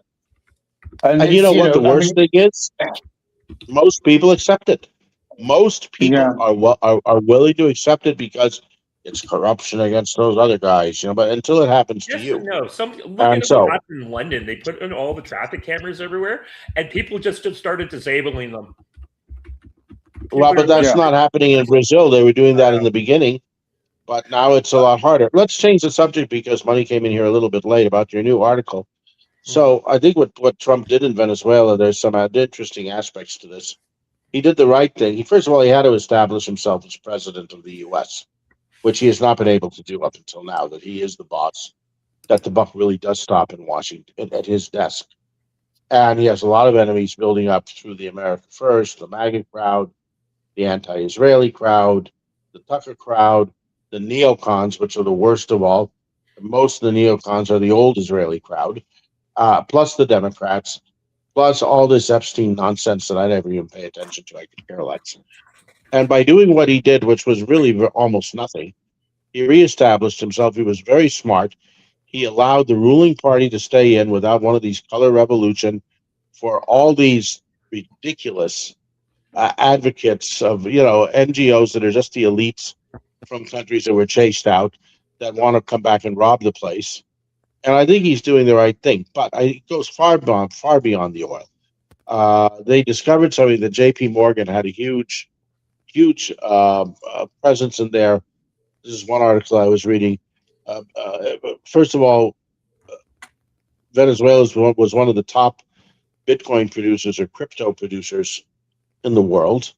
Number two, it's got vast gold and silver being stored down there. And so the U.S. wants access to that. So do the Canadians, but I could care less about the Canadians. Mhm. So there's a lot more that meets the eye with Venezuela. And they made a decision rather than put in these goofballs that nobody likes, just let the people running it say, you're going to, this is what I hope will happen in Iran, that you'll be able to continue to run things, but under our supervision and tutelage. And apparently it's worked in Venezuela. Too early. It's only the first day. What is your view on that, Money? Because I notice you Well, tie it to I've got to Israel, you answer. tie it to Iran. I mean, on Venezuela, I've got no more clue than anybody else. I mean, but you can see that there's lots of possible reasons for what Trump did. There's the Panama Canal, there's the Chinese influence, there's the gold, there's the minerals, the lithium, the water, the oil. So there's lots of reasons to get involved. But then to step back, you have to say, okay, well, what's the trajectory? Does this mean that Trump is doing his new sort of Trump Monroe doctrine, where he's going to go into countries and push them around, or does it mean? So go on. Yeah, the U.S. wants to become a regional power. It doesn't need anymore to be the global policeman of money. They have enough way to structure assets where being the regional power, maybe taking Greenland and keeping up some military stuff around the world, is good enough for them. It's probably more profitable to be a regional hegemon than trying to be the world hegemon. That time of Bretton Woods has passed. I see that actually as being the weak version of the argument. The strong version of the argument is that Trump is trying to box in future administrations by just as past administrations weakened American influence in Venezuela and created certain situations by doing so. I think that Trump is trying to pull the foundations out from underneath European and Asian spheres of influence, so that it would take decades to build them back, and be so costly that no administration would dare do it. And in the meantime, make hegemony in the Western sphere of influence, the true Western sphere of influence, that is to say, the Americas, so profitable that it once again, future administrations wouldn't dare, dilute it or divert it. I could be wrong, but that's. Well, I mean, another perhaps kind of Panglossian view, but if you look back at Latin America over the past sort of 70 years, it's been pushed partly in reality and partly in perception. Between your Klaus Barbies and your Fidel Castros, between your Nazis and your communists, and this has been the. And I say, it may not be. It's partly real, and it's massively exaggerated. The influence of both. The communist turn to Latin America was as exaggerated as the idea that Latin America was being run by the Nazi rat line. There were elements of truth to both, but it was massively exaggerated.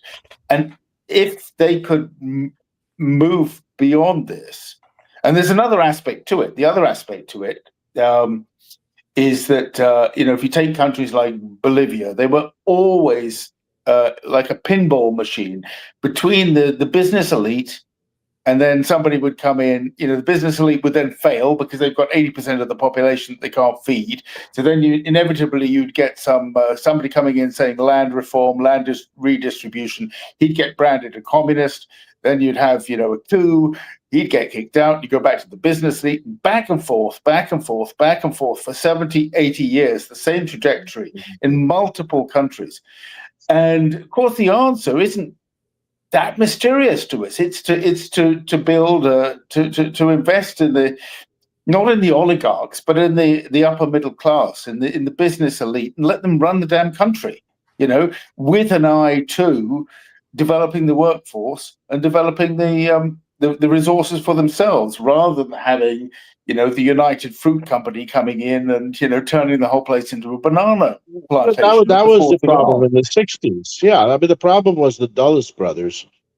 I Yeah. mean, basically put Castro into power because they couldn't understand why Batista thought that Cuba had rights to a little bit of a portion of the sugar proceeds. And Yeah, and look the at the effort gambling Kissinger proceeds. did. Exactly. So what did Kissinger do? He started the process, but how bloody did it? So he put in Pinochet, who I personally liked, but they killed a ton of people to bring what? Severe neoliberalism, which is almost the same as having United Fruit, and it ended in disaster. Yeah. I don't think that was a success story at all. I That's don't. It part of the can't. It problem. could never be a success because you always had this dynamic, which was always going to repeat itself, and always did repeat itself, which is that you have an unworkable country. I mean, you can't. The only way you can put it in the hands of a very, very small oligarchy is to return to a slave plantation, but we can't return to a slave plantation in the modern world. Therefore, you've got to do something with the 80% of the people. And you've got to share the wealth. It's actually a version of the Dutch disease, stroke the petrol trap. Which is when you have all this money coming out, and this is the same problem that Venezuela had. You have all this money coming out of the ground. So what are the two options? One option is that you have a business elite that's in alliance with Exxon and Chevron and whatever, and they pump the oil and the profits go to the top 5% and to hell with the rest of them. But then how do you maintain that? Well, you can't keep 95% of the population down, because you've always got someone coming along, tailor-made for a populist, and the populist comes along and says, hey, people, where the hell's all the money going? They're stealing all the profits. I'll share the profits with you. So then the people But they're put the still doing Maduro that, figure in even and the today. Chavez figure. And it just But goes they're still on and doing that. on, back and forth between the two. Mm-hmm. You've got It's look basically with to break Malay. out of this. Okay, with Malay, you everybody has been fed a bill of goods about a phony carry trade, which basically pushes the dollar down to nothing and the peso to the ceiling. In the meantime, they're running this carry trade where a small elite are making 3-4% a month or being able to travel abroad, but businesses have closed right and left, saying, well, it's not efficient. Imports are better. So no more manufacturing. Restaurants are closing. And you actually have people that keep talking in a derogatory term about the Kukas as if they were Jews. We wish we could just wipe them off the face of the earth. Both parties were bad, but at least under the left, they allowed people to make some money. Whereas right now, the daily economy in Argentina is moribund. So what do? They say, well, it's morning in America. No, it's not. It's just the elites in Latin America keeping everything to themselves. And they're calling this the miracle of liberty. Yeah, it's liberty to basically close all services. So I'm not so sure that they've really changed that much. You may think differently. I don't know if they can break out of it. I would, if I had to make a guess, I would say that when you have the left system, when you have the whether you call it the post-Soviet system, which was still kind of socialistic, but with a modernist business bent, you have a lot of corruption. But here you have all corruption, but everybody makes money. But everybody, you have a lot of corruption, but everybody makes money and everybody can live. Exactly. That's the system that actually works, where people actually make money and everybody gets by to some extent, with a bit of baksheesh and whatever. Then you have the people come in. Neoliberalism ever been a success? Show me one country where neoliberalism has been a success. It's not going to work because you have the NGOs come in, you have Transparency International, you have all these things. The whole thing about the anti-corruption.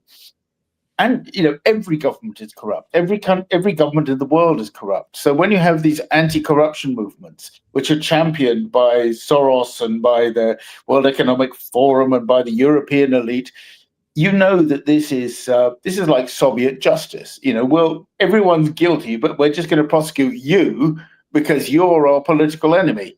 And that's the problem with this anti-corruption stuff. Anti-corruption is just regime change. That's all it is. Of course it is. Because if If you want to look at that's what they're trying to do in Argentina now. Oh, the cucas.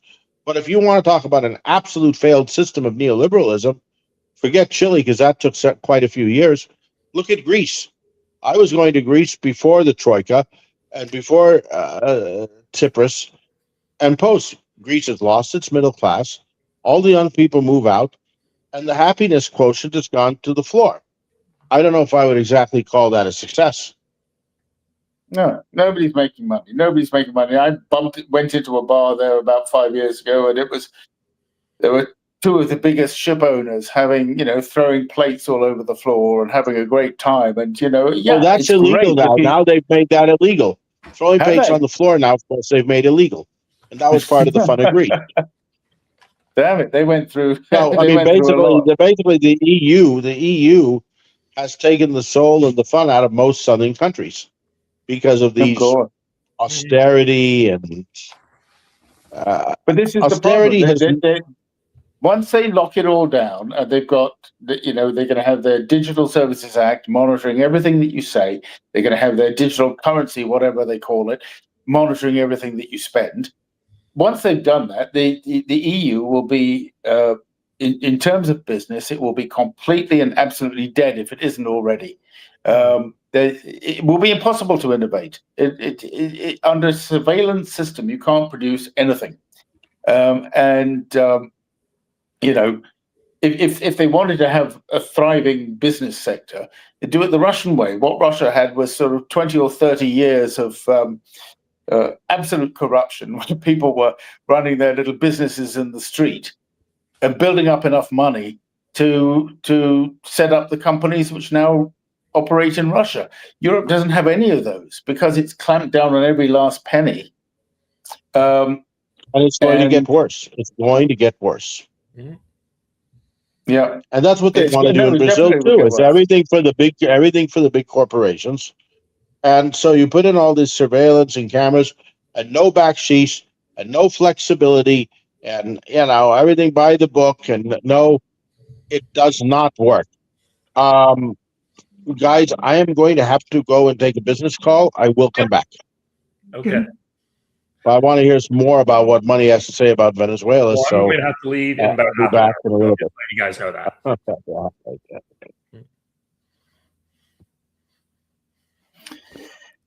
So what do you guys think about the Venezuela thing? What's your gut reaction and what's your analysis? So our gut reaction, we've covered it a couple times so far in several episodes on Saturday. But basically, we're thinking that what Trump is doing is he's trying to get away to get rid of the sanctions on Venezuela. So he takes out Maduro, brings back the United States to face trial. Maduro has a lot of dirt on a lot of Democrats. That's something there. We know that as well. And basically, he's made a deal, definitely with Russia, so the Russians wouldn't interfere. It did screw China, which shows that Russia is to throw China under the bus. Why would Russia interfere? I know. Well, the weapons contracts is what I would say, but they'll make a lot more money with a higher oil price going to China than they were making off of Venezuela buying arms from them. And so Trump will use sanctions relief to get people to go back to Venezuela. I think some people will go back. We have seen this before. People like Owen, who was on the show on Saturday, doesn't know this, but before Syria, the Syrian civil war started, we had a couple 100,000 Canadian citizens who were Syrian fleeing boats to get back to Canada. We had this giant sea lift of people out because they had dual citizenship, but a lot of the people from Canada had gone back to Syria.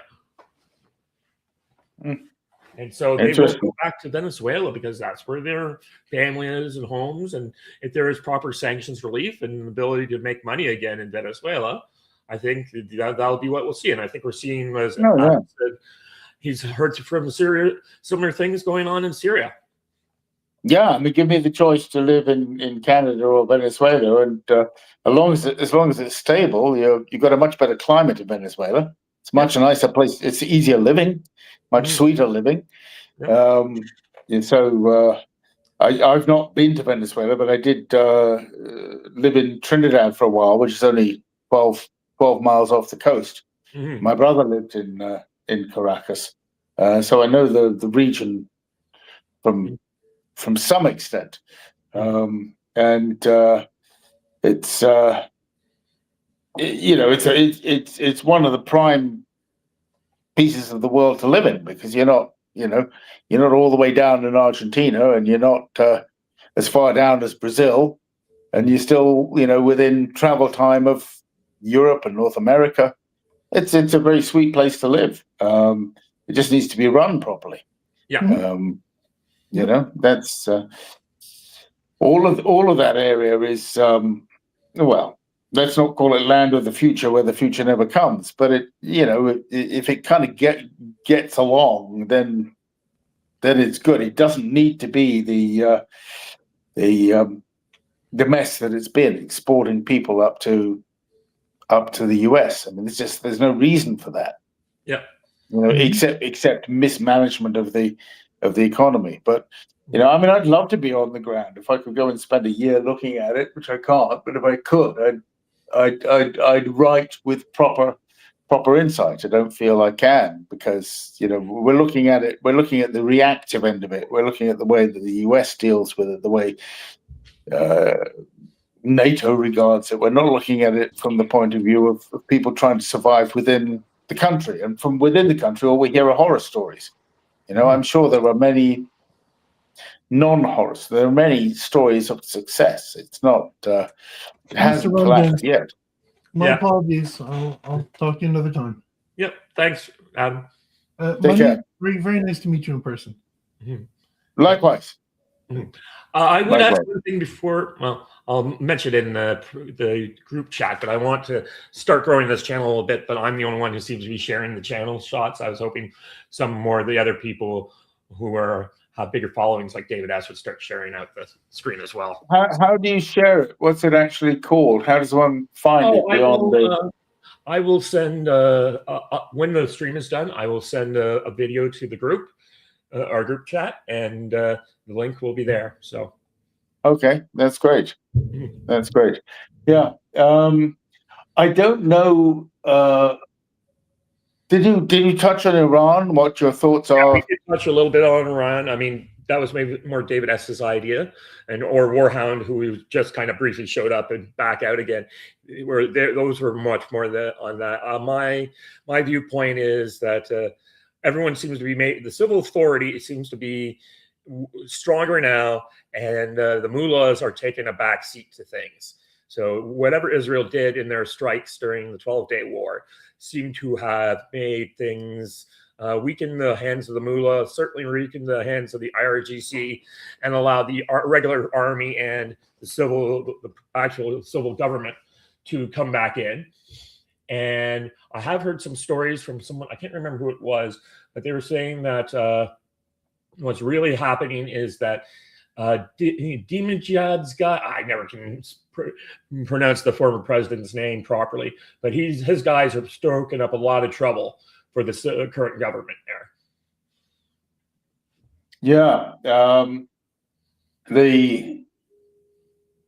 I don't know if the option of renewing the attacks on Iran are serious, but definitely there's a strong connection between, or apparent connection between what's been going on in Venezuela and the Iranian situation in terms of making Venezuelan oil available in the event that the Strait of Hormuz is closed. And of course, there are parallels. If you look at the incursion into Venezuela and you go back to 1951 when the Iranians nationalized their oil, and that resulted in the coup of 1953. So there are some parallels there, some interesting, but purely talking points. But my view is that there is a an attachment of the Western oil companies to Iranian oil. They kind of regard it as their legacy, something that they want to go back to, and that doesn't mean seizing it, but it does mean wanting to be in the country and wanting to be juicing and taking part in that production. And it'll be interesting to see if that can be achieved two ways. The kinetic way, of course, is to have a renewal of an attack on Iran, and the other way is to have it done through some kind of deal. Yeah. The only difference with the deal is, of course, Western oil companies can easily offer their skills and go in and operate effectively as project managers. But yeah, we did one of about the that because apparently British Petroleum had tried to go make a deal with Iran, and the Chevron had beaten them by 2 days. yeah, well, this is the backstory is that yes, it's not just the West is not a monolith. When the British tried to overthrow the Persian prime minister back in 1953, they couldn't do it. They had to bring in the CIA. And when they brought in the CIA and Kermit Roosevelt, of course, they then had to give a piece of the action to the Americans. Previously, it had been the British and the French who'd kept the Persian oil business to themselves. Subsequent to the overthrow of Mossadegh, they had to give a good chunk of the business to the Americans, and eventually, of course, it became the Seven Sisters, the seven big oil companies. The other aspect of it is the more kind of out there version, which is that the monetary system of the West needs to be recollateralized. But in order to do that, you couldn't just do it through contracting. You'd have to actually own the oil. The banks would have to be in there controlling the oil company, the oil reserves, so that they could basically lend new money against it. That's very speculative. I mean, it depends what you think is going on with the money system and how you think it's actually going to be changed. Given the history of money systems, which is after about 80 to 100 years, they tend to collapse and get replaced with something new. Yep. And so, of course, there are, if I was running a central bank or whatever, I would certainly be sitting there looking at, okay, what are we going to do next? If and when the Western credit-based paper money system goes down, which it looks, if we look at how the dollar is doing against precious metals at the moment, it looks like that's what's happening. Yeah. There might be something else going on there. There may be some other reasons, industrial reasons, manufacturing reasons, even weapons manufacturing reasons for why silver in particular is in silver is demand definitely an industrial metal, less than precious metal. Yeah, and I think it's driven very much by the industrial need. I don't think it's moving for the same reason that dollar gold has been moving. That's been quite clearly that the central banks started off unwinding the the gold trade. Then they unwinded this. I'm not a great guy for this particular subject, but I've heard other people who are talk about it.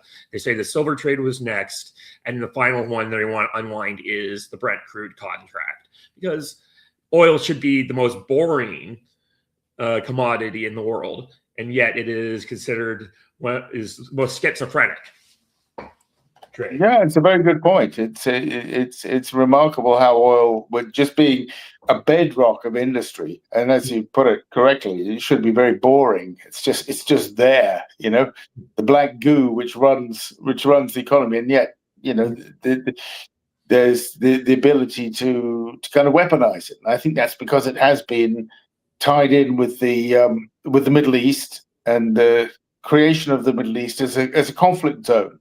Yeah, and it's an interesting take when you look at Venezuela, because you can make the argument that what Venezuela was trying to do by seeking to trade its oil in currencies other than the dollar, and to develop its oil basically as something boring, the juice of national life, to basically finance their economy, rather than as a speculative material. If the Venezuelans had succeeded with that and been joined, for example, by the Russians, what that would do is it would pull the rug out from under the Middle East. Because the Middle East would have competition, it would then make what Simon Dixon calls, I don't get it quite correctly, but the sort of the weapons production system, which is based upon the Middle East, it pulls the rug out from the weapons industry as well. Then you basically make the position of Israel and the Gulf states less crucial to the future of the world. They become more like regional powers, but not globally dominant powers. And in going into Venezuela to take the oil, what they're doing is they're stopping that. They're trying to kick the can down the road, keep the petrodollar going for a little while, keep the military industrial complex focused on those weapon sales which are going to the Mideast, keep that going for a few more years. Because it's so it's post World War II. It was such an important part of the perpetual war economy. The weapons had been so profitable in the First and Second World War that when they came to the end of the Second, they couldn't countenance getting rid of weapons production. That's why we got the Cold War. They had to keep it going because it was just.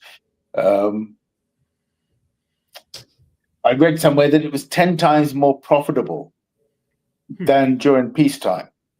So if you've got 10 times more profits during time of war, then you've got a darn strong incentive to keep a kind of a war economy going and to have parts of the world which are in not necessarily kinetic conflict, but they're arming up, they're weaponizing, and they're facing each other down perpetually, buying some fighters here and some anti-aircraft missiles there, and this is what is threatened by a different kind of security architecture, one which okay, you might call it kumbaya, you can dismiss it, you can dismiss the BRICS and everything, which a lot of people do, but there's no doubt that these countries with their trading outside of the dollar, outside of the petrodollar, and challenging the trade routes and the situation of oil within the military system, they're challenging that. And that, I think, is what's been kicked into touch in Venezuela by going in there and saying, no, sorry, the current oil military system continues. What we'll see in Latin America, I don't know. In Latin America, oil was taking a back seat to drugs for guns. If you follow Iran-Contra and all of that. Yep. I don't know. Maybe earlier, I think it was Warhound who said that Iran-Contra has never ended. No, it hasn't. It hasn't, and it's still one of the driving forces in that part of the world. And that's why we say it with a whisper behind our hand. But the big powers, including the United States, are right there in the drugs industry. We know that because after 2008, when the banks were tottering, there was. Hey Corey, can we call you back? I'm on with the thing. Oh, was that the mic flying off? Was it? Yeah, it was a phone call. All right. Yeah, no, I mean, I'll finish with this point. I don't know if David's coming back, but yeah, I think the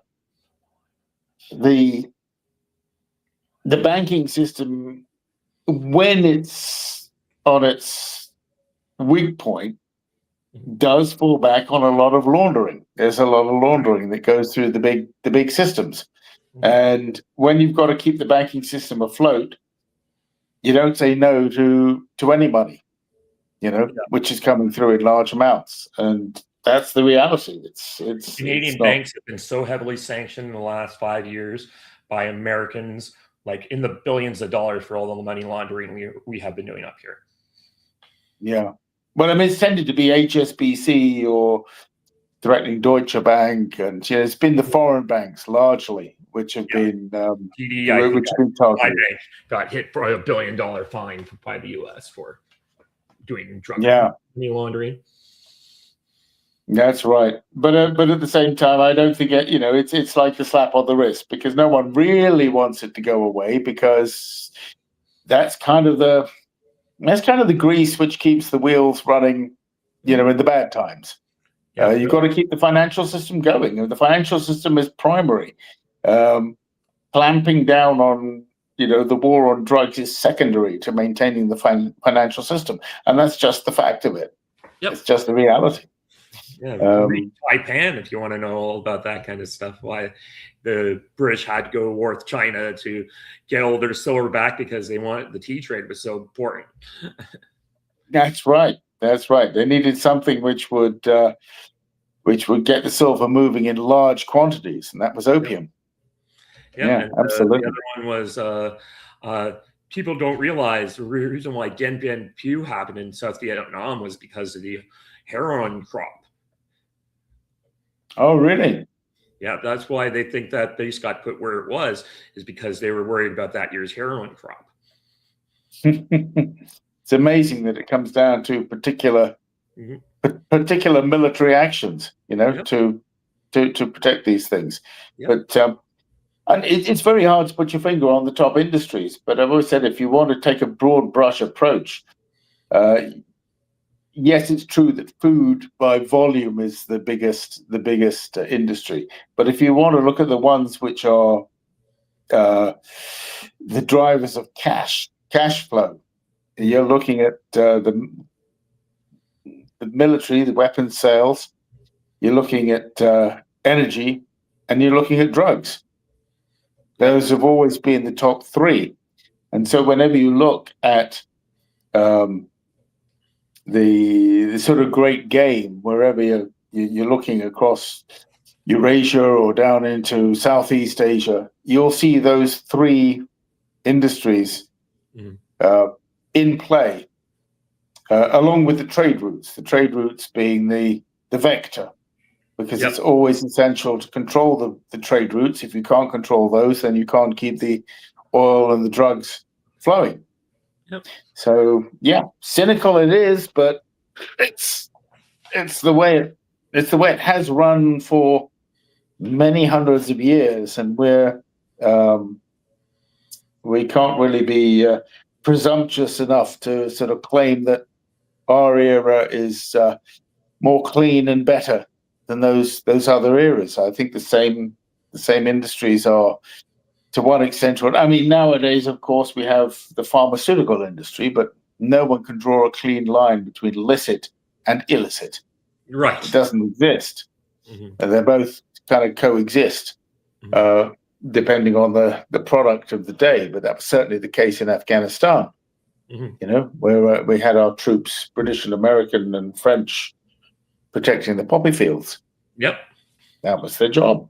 And Alfred McCoy has written John Kiriakou once was in Afghanistan, and he met a farmer, and he said, hey, why don't you ever try growing something else? And he said, well, hey, when the Americans told me if I could grow all the poppy I want as long as I just told them where the Taliban were. And he's like, what Americans? And then his handlers are like, hey, we got warning that the Taliban are in the area. We got to get you out of here.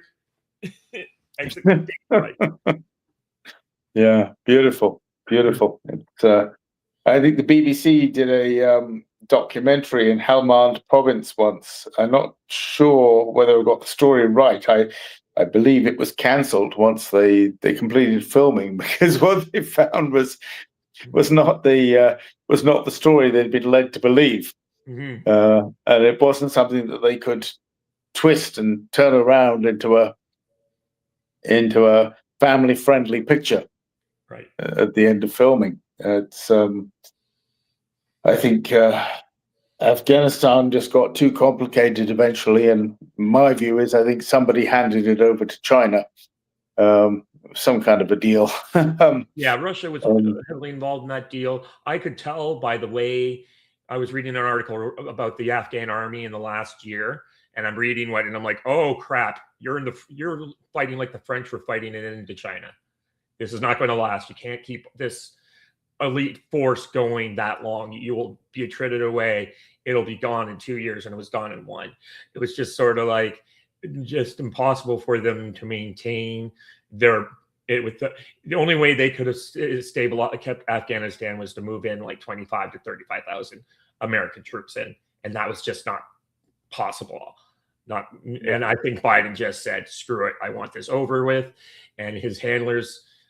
I think Biden actually had a little bit mental facility in that first year of his administration. That's why we get the Russian summit meeting. We get the pull out of Afghanistan the way they did. And it's just, and then going after that first year, he was just completely gone. But I also understand from talking to a lot of people, when it came down to foreign policy, he was still very much lucid about foreign policy because that was kind of his interest. But when it came down to domestic stuff, he was like asleep. Yeah, there could be something to that. Yeah, because he was familiar with it, and that's one of the aspects of dementia. If you got somebody on something which is their forte, yeah, they'll be able to pursue that argument, but they'll lose it on the periphery, which is very interesting. Yeah. Okay. So, yeah, I mean, last question. Yep. Before I head off, apart from Venezuela, Iran, is there anywhere else that you're looking we were at? talking a lot about the European Union and how badly it's going down. We covered that a fair bit, and just the whole financialization that David S. hates a lot because of all the traffic and all the controls. And I just look at it. I think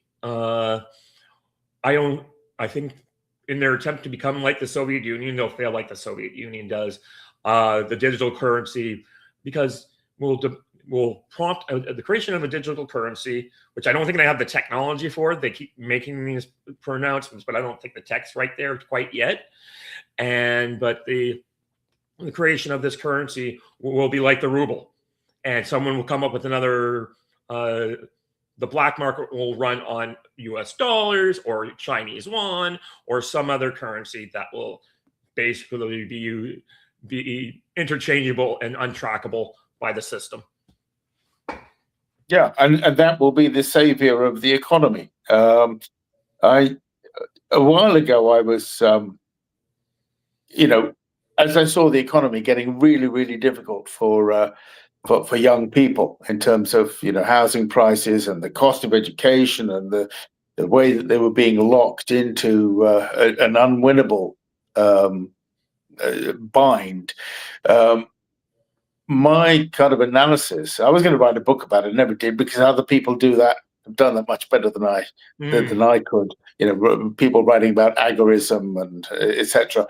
But it seemed really clear to me that what people had to do was to break the norms. So first of all, work in the black market, because in the black market, you can start putting a business together. If you work within the system, you won't have a chance. Change the way people live. If you can't afford a house, then grasp the nettle and say, okay, we've got to change the way we live. We might have to share. You might have to have multiply occupied buildings, but if you do that in an organized fashion, then you change their style of living. And the positive thing is that you then start depriving the government of their tax, and you deprive the banks of their mortgage. Yeah. And you and that wealth then remains with you as the young people, and more of that wealth and that vitality is within your community, and then you start building things. And I think this is the same thing with as you said, with the digital currency. What it's going to do is it's going to sap all initiative. It's going to prevent initiative. It's going to prevent any kind of risk taking.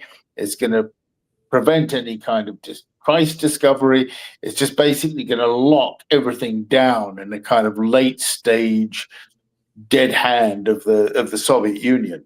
Yeah. Because the bureaucrats are just desperate to survive, and that's the way bureaucrats always do. But once the shit hits the fan, they just basically lock everything down, and then the people, being people, will just move outside that system. They'll just build a rival system, Right. and the state will go crazy trying to track people down because it just won't know who's living where, how many people are living in a building. You know, because what they want, their assumption is all based on, even if they're putting you into a shoebox of a home, there's this person in this shoebox, there's that person in that shoebox. It's a 15-minute city. We know what they're running. We know their carbon footprint. They can't move with that. If you break all of that at every stage, then their entire system collapses. And I think that's what's going to happen. Whether people are aware of that yet almost doesn't matter, because it's going to be inevitable, because people will come to the point where they'll say, well, we can't survive. We can't afford the shoebox. We don't want to live in the shoebox. Look, there's an abandoned university building. Let's take that over and turn that into a massive dormitory, you know, where we're all living. And that's the kind of thing that's going to happen. Mm-hmm. Different styles of living. And then the government is going to be, because this is going to be beyond their conception, because it breaks their rules. And bureaucrats are not creative. They're always driving a car, looking through the rear view mirror. They're looking at how things were 10 years ago, 20 years ago. Mm-hmm. And they're not going to understand that the world is changing around them, and they won't be able to read it. And that, I think, is the way that people will break out of this. And then eventually the governments will be stuck with their very expensive data centers, which aren't making any money, mm-hmm. which they can't afford. And yeah, they'll having wasted a lot of money and caused a lot of pain and a lot of disruption, they're going to have to just let their great reset go. Yeah, and I think we'll return to rebuilding society. Yeah. Well, that's a great happy note to end on. Yeah, trying to be positive at the end of it, but I'd like to say it's inevitable. You know, that. Not that people need to sit back and not do anything. People need to make it happen. But I don't think it's an argument that we need to get out there necessarily and leaflet people and, you know, proselytize, because I think it will happen. I think it'll happen through human nature. Yeah. But anyway, very much enjoyed talking to you. Likewise, and I'll be send as soon as the stream is done. I'll send this link to the group and ask everyone to share it on their socials as well. I really like this format as opposed to Spaces, where we're always shouting over each other, and you get these rando weirdo people coming in who are just jerks. And this kind of, I would like to see this format grow and have regular guests like you on and the other guys on and talking about all this kind of stuff in a way that I feel a bit more productive. Okay, that's great. Well, let's do it again. Yep, Take let's care. do that. Thank you. Okay. Bye-bye. Bye. Well, if you like what we did here today, please like, share, and subscribe so you can get more, and maybe we can grow and get other people like Money here and get big famous people on, or people in the geopolitical space on, and grow our channel. So thanks for supporting. Bye-bye.